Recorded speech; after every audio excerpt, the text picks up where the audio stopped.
Hey guys, welcome back to Black Moon Coven. So in this video today, we're going to cover Candle Magick. We're going to do a deeper dive, just like I did with Cord Magic. This is just going to be an all-inclusive Candle Magick video, so you guys can have the information you need to build upon it in your practice. Now, Candle Magick is a simple technique that you can use and you could advance in your own path.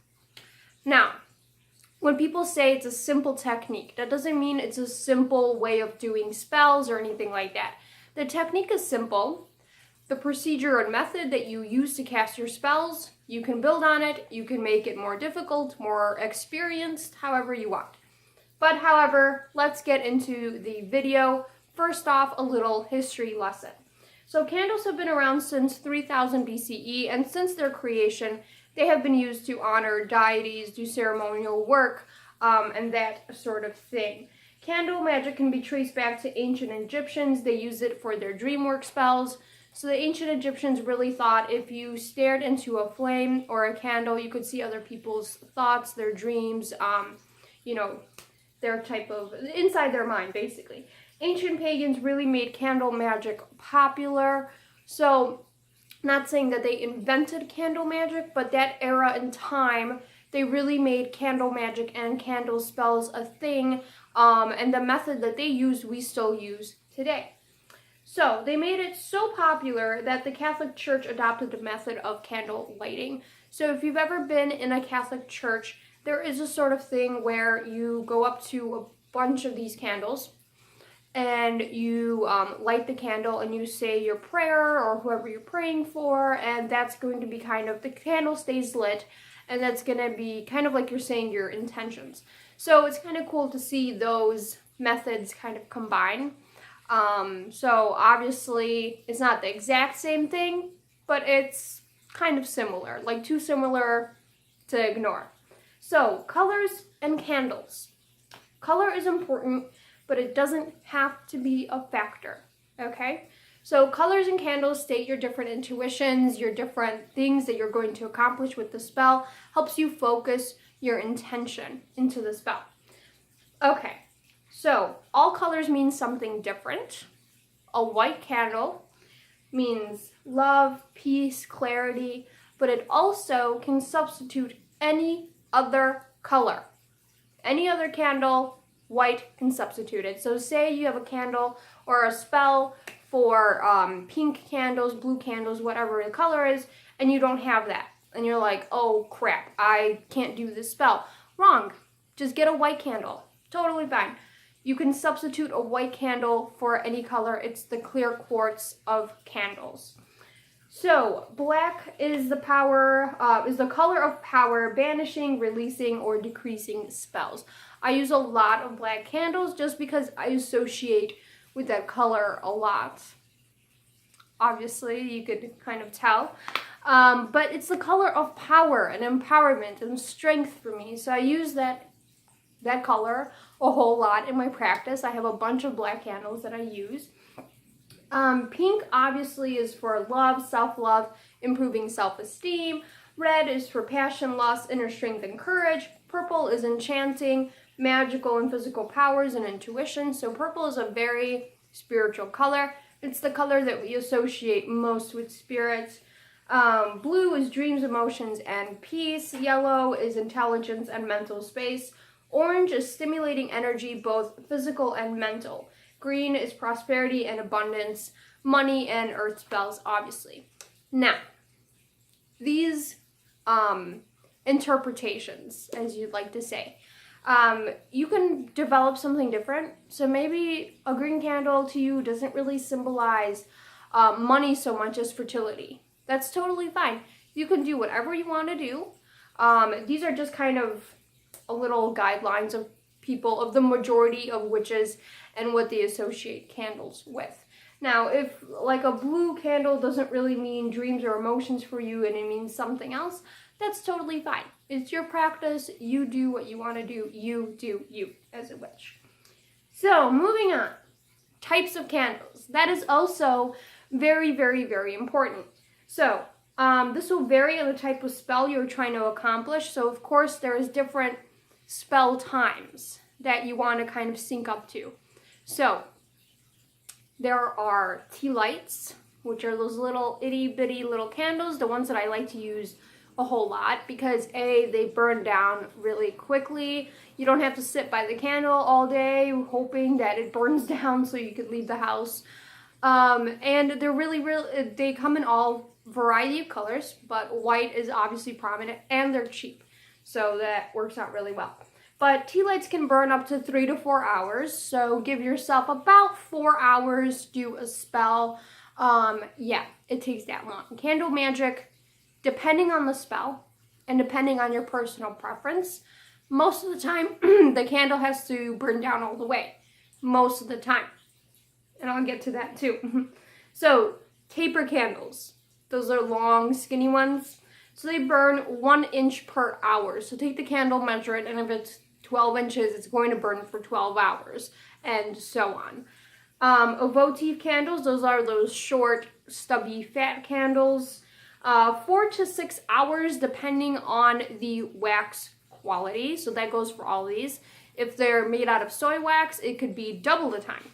If they're made out of really cheap wax, it could be even less. So it depends on where you bought them and stuff like that. 7-day candles are those really tall pillar type of candles. They obviously burn for about 7 days. Now, people are going to be like, well, you have to keep that lit for 7 days.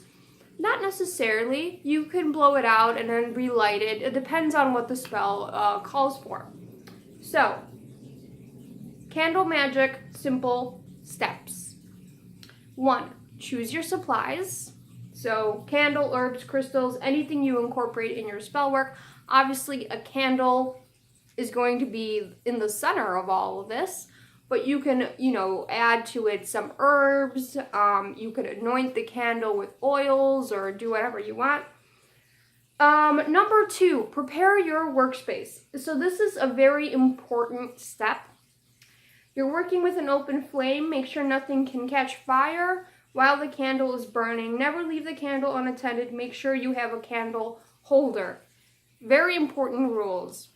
Okay, so make sure that wherever you're working, it's a nice open space. There's nothing that could interfere with the candle, could touch the candle, all that stuff. Because Candle Magick, it's not dangerous, but you're working with an open flame, and usually glass candles are within glass, and sometimes they tend to pop.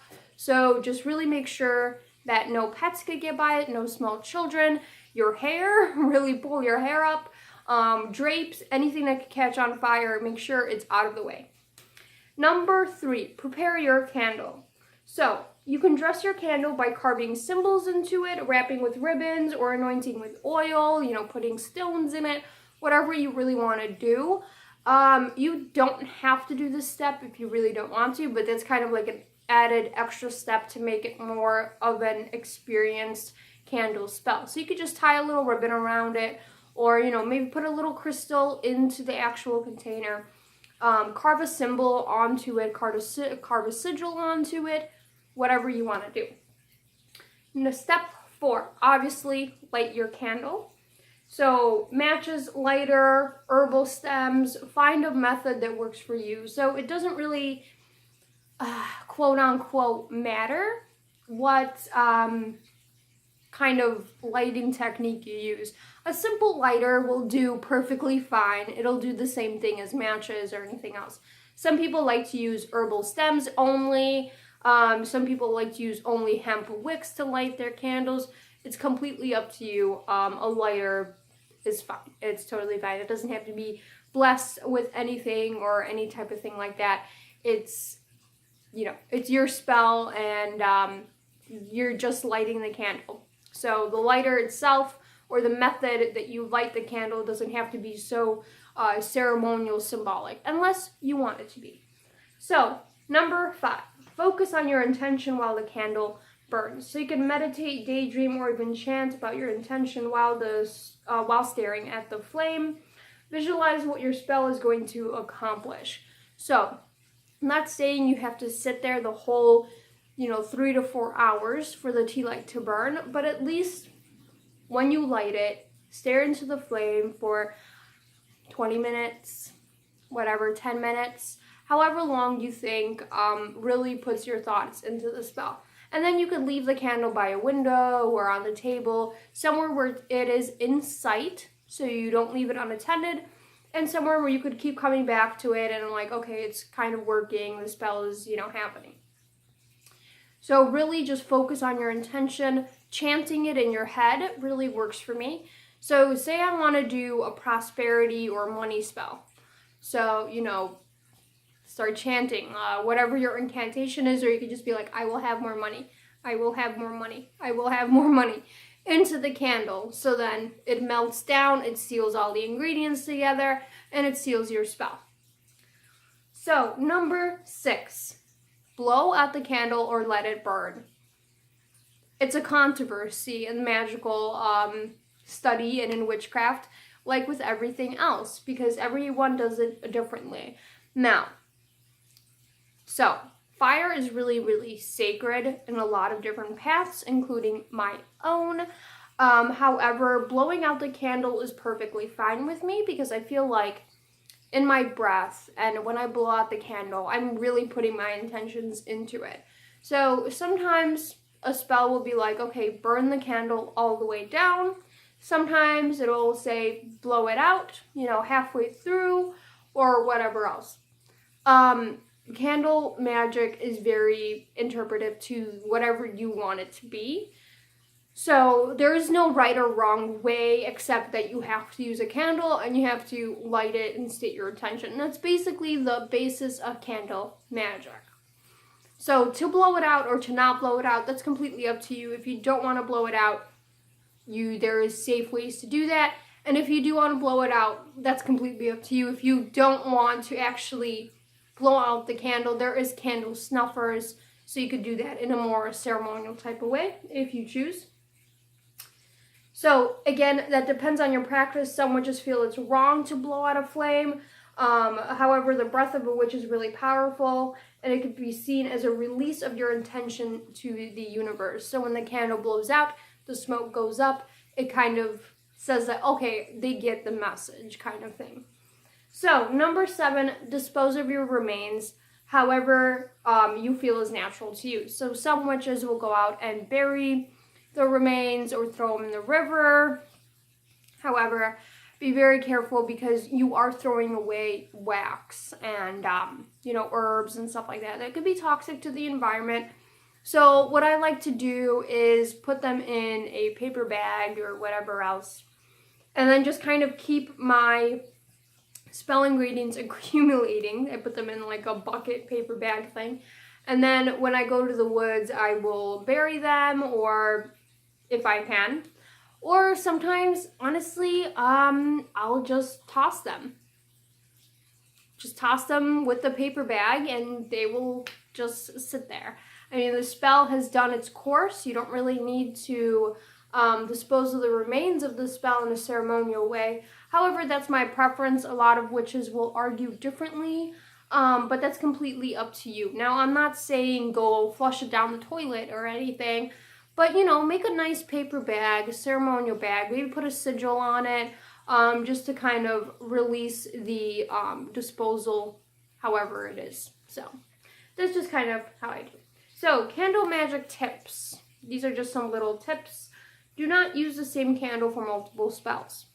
So, I know it's very tempting because tea lights tend to just pile up all over the place because I light it a couple of times and then I blow it out. But don't use the same candle for multiple spells just because you've already used this candle. You've already lit the wick for this intention. So don't, light the same wick for a different intention. It just wouldn't work. They're going to muddle together. Just don't do it.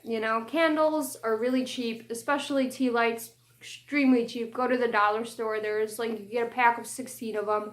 I always grab 5 or 6 of those packs whenever I'm there, just because they're super, super cheap. So there should be no excuse for using the same candle for multiple spells.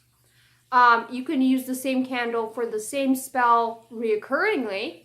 So say you have a spell that you like to do every full moon, whatever it is, a cleansing spell, banishing spell, whatever, and you have a black candle and you're like, okay, I'm going to be using this candle every full moon, so you could get a big 7-day candle and light it every full moon to kind of do the same spell. That's completely fine. But however, if it's a different spell, just use a new candle. Make sure you're working in a safe place. So obviously, don't let anything interfere with the flame of the candle. Don't let anything bother or disturb it. Tie your hair up, ladies. You know, I have short hair, so it doesn't really matter. But ladies with long hair, tie your hair up. Just be careful. Just be careful working with candles. Never leave them unattended. Make sure your pets or your little ones can't get into them. Select the right type of candles, color, and type. So there are different types of candles, and I'm sure you've already known that. But there's tea lights, votives, tapers, 7-day candles.